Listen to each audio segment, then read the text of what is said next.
Oi pessoal, então hoje a gente vai aqui para uma modular bastante interessante, falando um pouquinho de interação de genética no geral e falando então da terapia gênica, né? Vocês já tiveram esse ADN então nas aulas ali da biologia B, mas eu acho legal a gente dar uma puxada, contextualizar um pouco, ver quais são os tipos dos mecanismos principais, né? A gente teve aí um grande avanço nisso aqui no Brasil também na área da ciência, então é bom a gente dar uma puxada melhor, certo? Bom, o que consiste terapia gênica, afinal de contas? O que diferencia a terapia gênica da transgenia? Essa é uma grande diferença que a gente tem que destacar. Enquanto que no caso na transgenia a gente faz a inserção de um gene, de uma espécie em uma outra espécie, na terapia gênica a gente vai alterar o padrão genético do indivíduo a partir de genes da própria espécie. Então, quando eu faço a inserção de um novo gene, esse gene já é da própria espécie e não automaticamente de uma espécie distinta, certo? Então, essa é a grande característica ali da diferença das duas, certo? Bom, a terapia gênica, ela é bem mais recente, não bem mais, mas mais recente do que a transgenia. Quando a transgenia surgiu mais ou menos na década de 50, a terapia gênica, ela teve então ali essa discussão a partir da década de 70. Na década de 70 começou a se dar aí contexto que a gente poderia alterar o padrão genômico de um indivíduo para propiciar para ele uma vantagem relacionada principalmente a doenças. Então, sempre o foco foi da terapia gênica a gente poder então alterar geneticamente o indivíduo para ele resistir às patogenias, aos problemas que a gente tem, os problemas de saúde em geral. Então, era para resolver problemas de saúde. E até hoje esse é o contexto ainda, certo? Bom, só que essa ideia surgiu na década de 70 e os testes começaram então posteriormente, certo?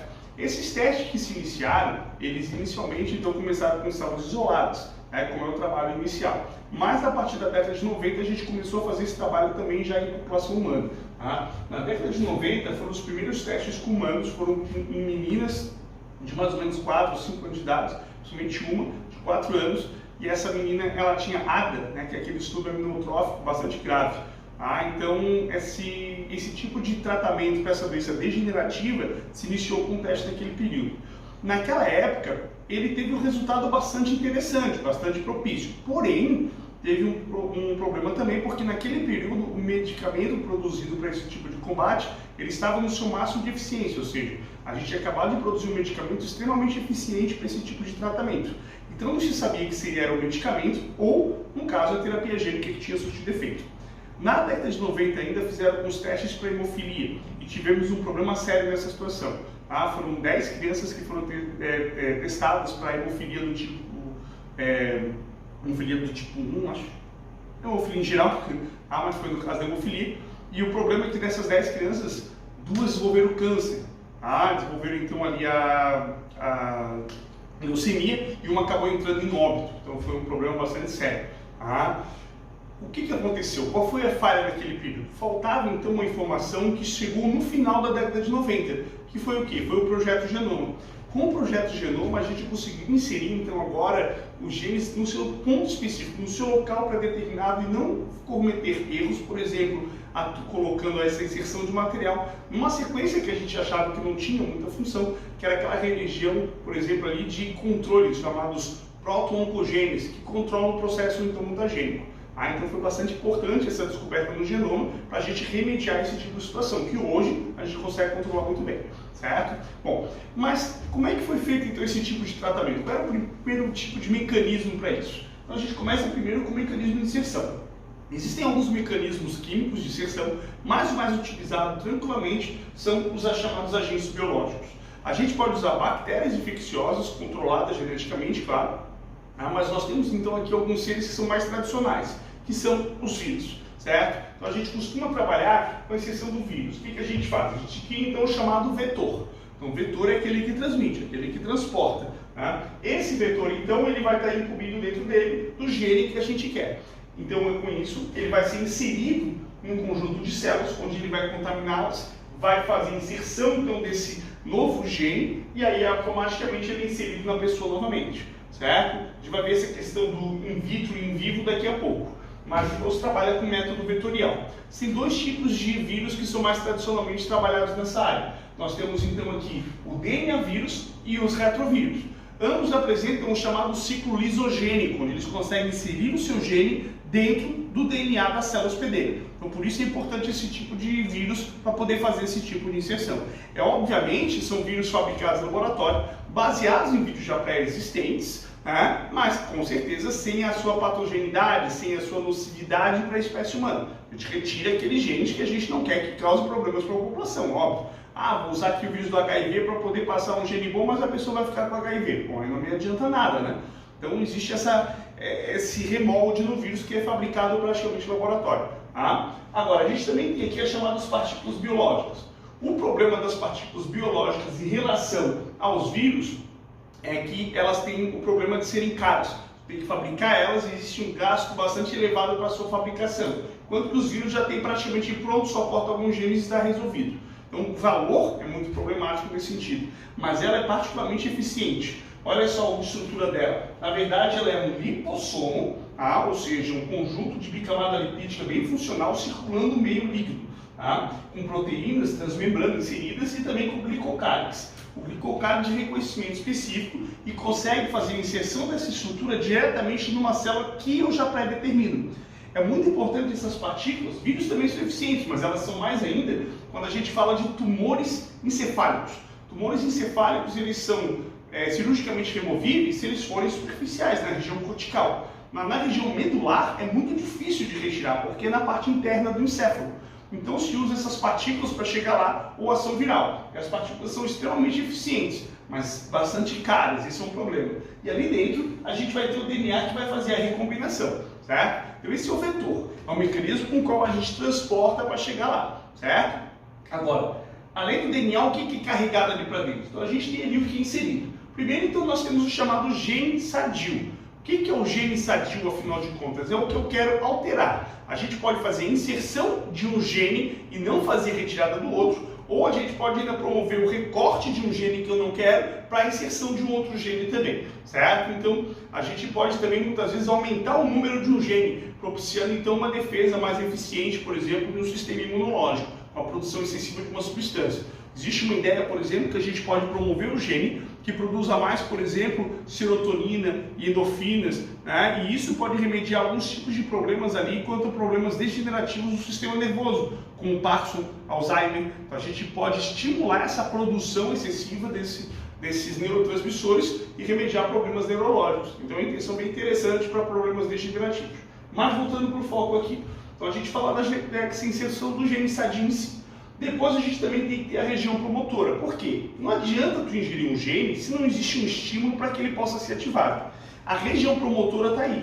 É uma região, então, que ela vai ser encontrada anteriormente, então, ali a região codificadora, e que vai permitir, então, a gente promover a síntese desse RNA a partir do gene em questão, certo?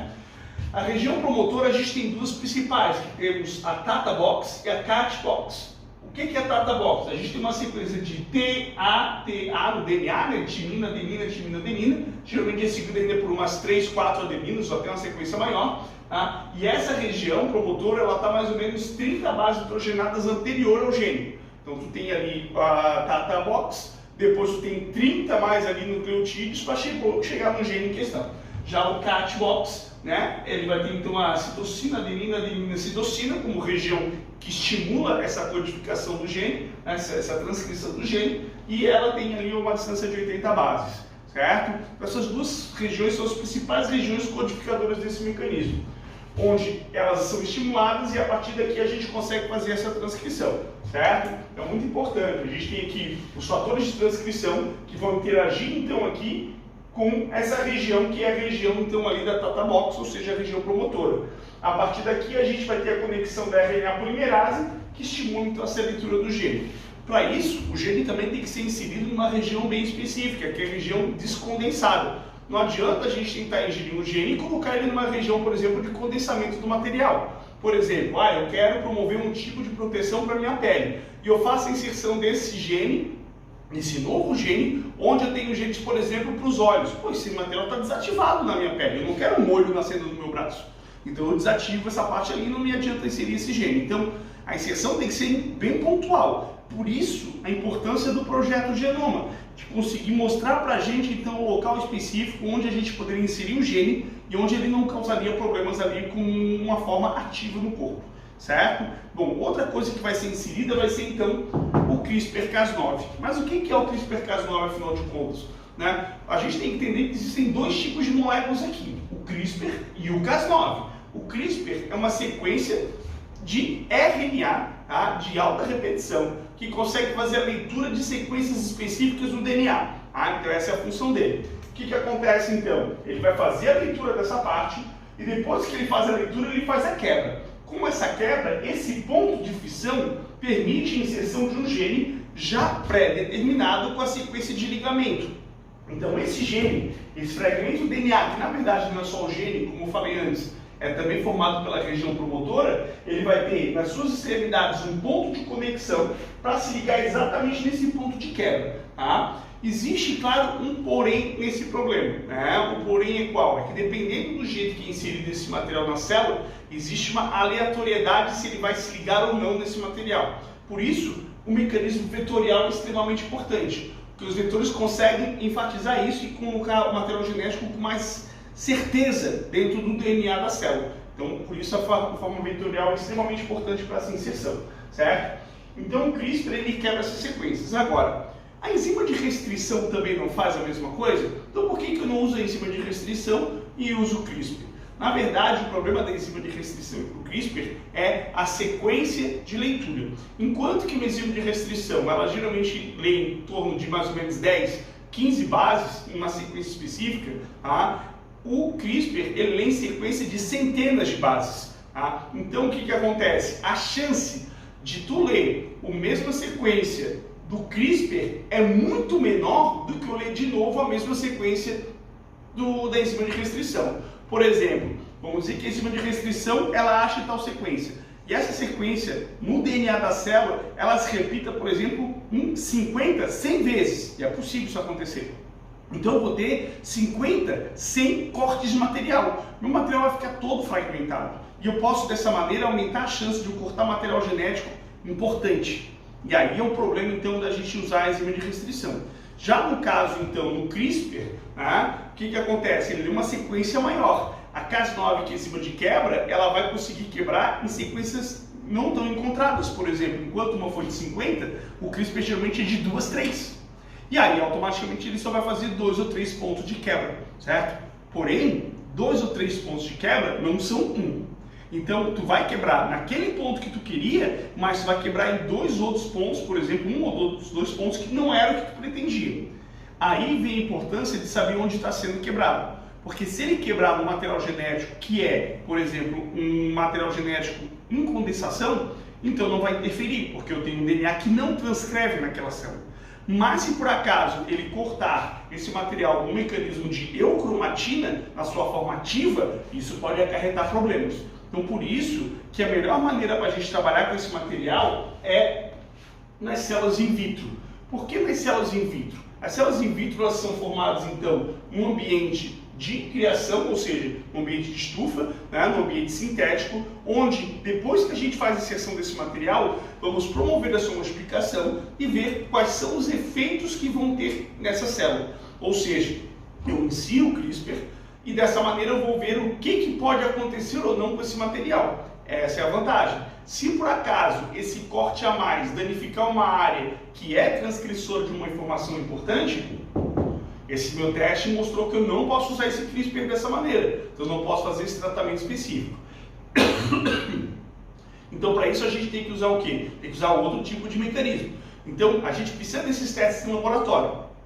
Quando a gente faz os testes em laboratório e começa a ter resultados expressivos e bastante interessantes, a gente pode partir então para as células in vivo, onde a gente pode fazer inserção diretamente no indivíduo dependendo da situação. Mas ainda mesmo assim é mais fácil tirar a célula do indivíduo, criar em meio de cultura in vitro, depois que a gente fizer o tratamento com essas células, faz a inserção dentro do corpo do hospedeiro. Essa técnica é a técnica hoje mais utilizada e que é utilizada nos hospitais, tanto na Europa, na Ásia, quanto no continente americano, certo? O principal mecanismo que a gente tem é isso aqui, é o CAR-T cell, certo? O CAR, aqui, ele tem um nome significativo que significa receptor quimérico do antígeno, certo? Por que quimérico? Porque ele é uma quimera, ele é uma mistura de genes distintos, né? Onde ele vai ler, então, o antígeno ali específico.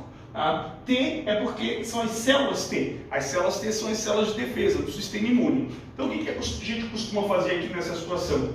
A gente coleta, então, essas células sanguíneas ali do indivíduo, pega-se, então, essas células T e, através da técnica in vitro, né, a gente vai fazer a inserção desse gene recombinante que ele vai fazer a leitura de um antígeno de maneira diferente. E depois a gente insere essas células novamente no indivíduo a partir do seu estímulo de produção de milhões de células, fazendo inserção então no organismo novamente. Mas para que eu preciso fazer isso? Para que eu preciso ativar células do sistema imunológico dessa maneira? Essas células do sistema imunológico, elas não vão atacar quaisquer células no corpo. Elas vão atacar células específicas, são as células tumorais, certo? Então é interessante que é um mecanismo que a gente vem utilizando para atacar as células que causam câncer, fazendo com que o nosso sistema imune as identifique como células patogênicas no corpo. Porque o que acontece? As nossas células do câncer, elas comumente passam batidas pelas células do sistema imune, tá? E aí, por isso que a gente não consegue controlar esse tipo de multiplicação celular no nosso organismo. Porém, quando a gente consegue fazer com que as células do nosso sistema imune as identifiquem como células ruins, elas começam então a atacar e isso promove então ali uma perda natural dessas funções tumorais que podem se proliferar no nosso organismo, certo? E isso já apareceu em alguns tipos de reportagem que eu acho bastante interessante. E aí a gente pega um caso desse tipo de teste, desse tipo de tratamento que é extremamente caro. Tá? Nos Estados Unidos ele costuma custar $457 mil, tá? É uma coisa muito cara. O dólar que está hoje dá mais de 2 milhões de reais, para ter uma ideia. Então é um tratamento extremamente caro, porém a gente tem um jeitinho brasileiro, um jeitinho positivo brasileiro, né? Que eu acho muito legal. Olha só, aqui eu tenho duas notícias que eu acho interessantes, uma boa e uma ruim. A primeira, brasileiro com câncer terminal terá alta após terapia gênica pioneira ou ter sucesso pela primeira vez na América Latina. O que aconteceu? O laboratório ali da USP, né, o laboratório hospitalar da USP, ele fez um trabalho bem interessante com a CAR-T-cell. Só que esse trabalho, aí vem a parte mais interessante disso, é que ele não foi feito com o mecanismo da CAR-T-cell bem como a gente conhece.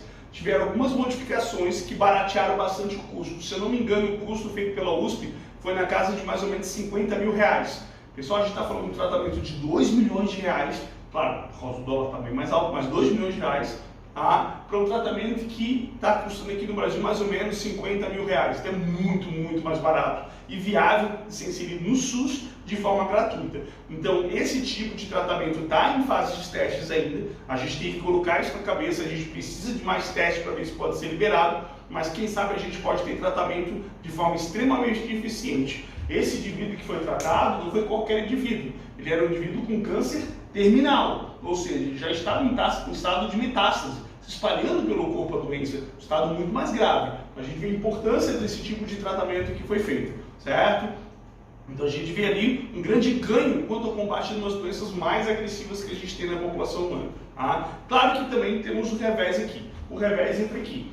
Polêmica. Gêmeas editadas geneticamente podem sofrer mutações inesperadas. O que aconteceu nessa situação? Tá? A gente teve então ali, lá na China, um pesquisador, que era físico na verdade, nem biólogo ele era, nem médico, nem nada, não era da área da saúde em si, que ele fez um tratamento do CRISPR, então, com crianças ainda na sua forma zigótica, certo? O interessante é que esse tipo de tratamento ali que ele fez, ele acabou inserindo esse material genético que era um gene de resistência ao HIV.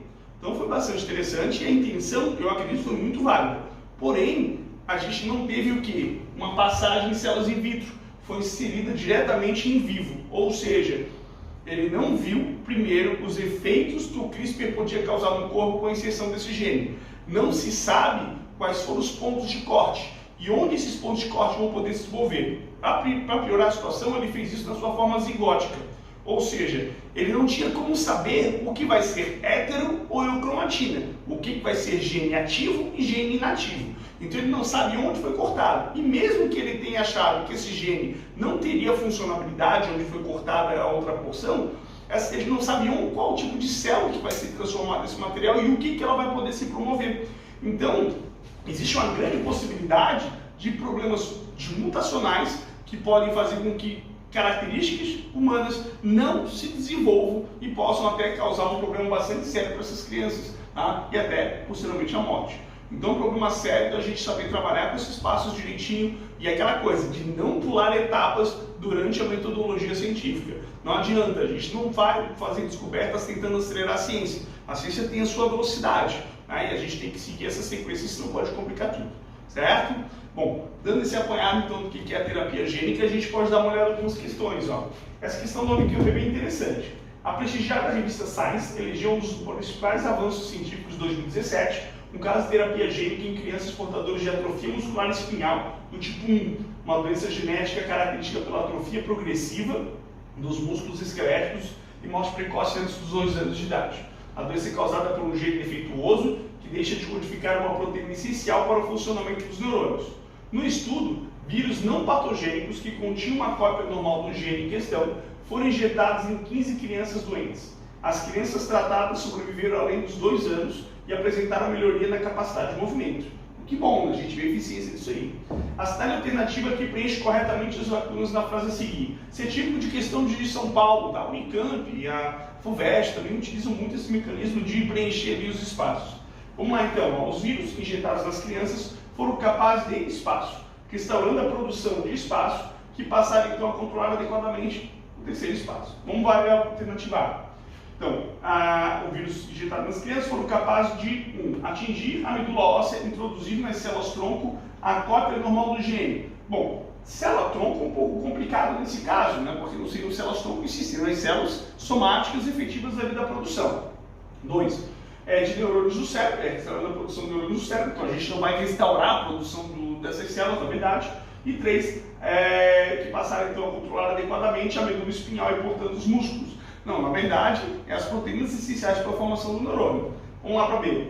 Atingir a medula espinhal e remover dos neurônios a cópia defeituosa do gene. Bom, a gente pode até ter a retirada dessa cópia, mas tem que inserir uma outra, né, a princípio.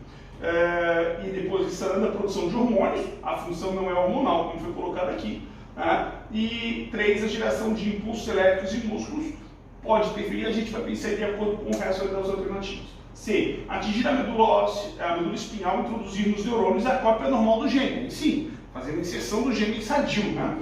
2. Da proteína essencial à produção de função, proteína essencial à função dos neurônios, ou seja, inserção da produção da proteína, está correto. E a 3, né, então controlar adequadamente os músculos, sim, que é o que no caso tem hipertrofia muscular. Perfeito, então fica aqui dessa maneira a alternativa C para ser assinalada, certo? E a D é atingir a medula óssea e induzir a produção de linfócitos no sangue, não tem lógica nenhuma, até porque a medula óssea não era para ser medula óssea, deveria ser a medula espinhal, já que estamos falando do sistema nervoso, certo? Bom, outra questão aqui interessante do Enem, bem tranquila. A sequência das etapas indicadas na figura representa o processo conhecido como qual? Então vamos olhar aqui as etapas. 1. Coleta e cultivo in vitro das células do paciente.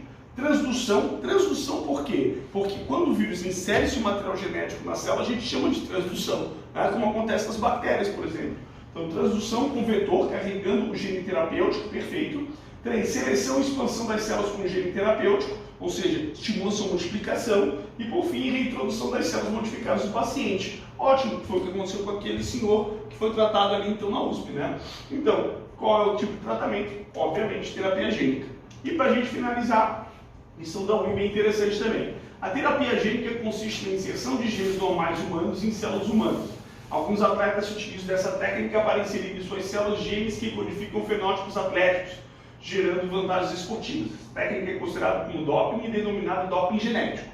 Existe mais de forma teórica isso, não existe tanta comprovação quanto esse doping genético. Eu lembro da última Olimpíada, foi na penúltima, na verdade, teve uma chinesa de 18 anos que ela bateu o recorde mundial de natação, acho que de 2.000 metros, 1.500 metros, e ela chegaria na final masculina. Então eles começaram a cogitar que era doping genético, mas não teve nenhuma comprovação. Tá?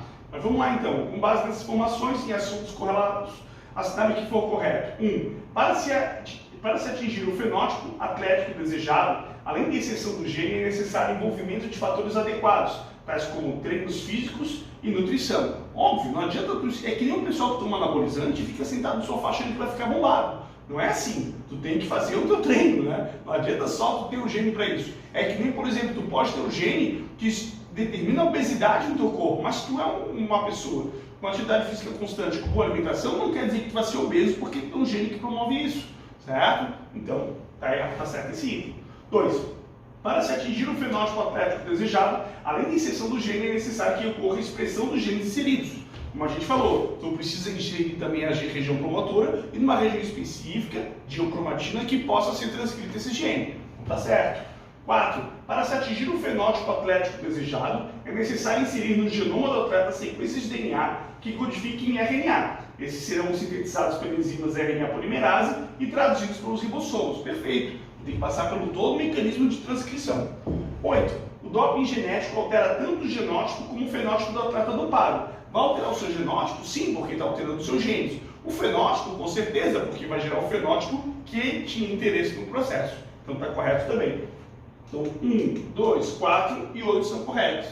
E a 16? O processo descrito no comando da questão também pode ser definido como transgênico. Não, porque não foi inserido um gene de uma outra espécie, e sim da própria espécie. Senão, aí sim seria transgênico. Tá certo? Então é isso, pessoal.